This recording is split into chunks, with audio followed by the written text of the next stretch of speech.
question I guess I struggled with over time was, who are we watering? Who is watering us? One of the things I think we struggle with in Christianity is discipleship, is people pouring into other people and vice versa, that being like an overflow process. I think when we start to recognize that we can be a blessing into people's lives when we encourage them simply in the Lord and simply with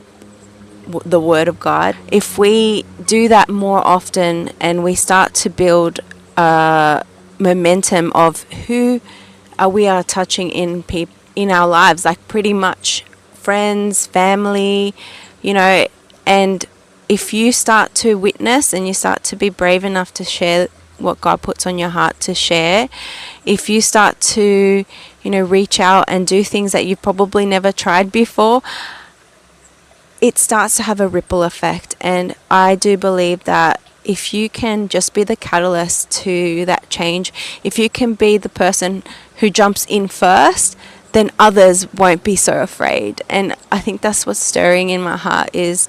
I've always felt like I was a person that would jump in first. I'm not very fearful of many things, and usually when I do fear something, I tend to want to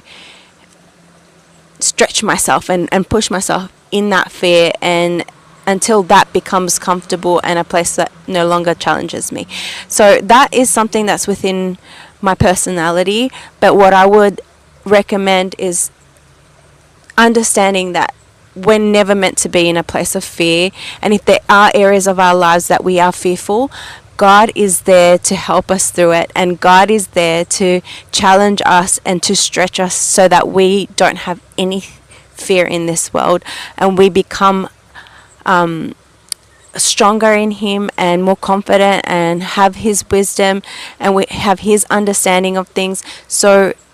my challenge to you today is to really just look at the way that God is using you right now in your surroundings and challenge yourself in the areas that really are hard, because you just don't know what it's going to do. And if this is me jumping in first, and if this challenges others to do the same on different platforms in different ways, because we don't know what our purpose is or our calling is until we actually ask the Lord, and He will send you in the right direction if you just trust Him. Sometimes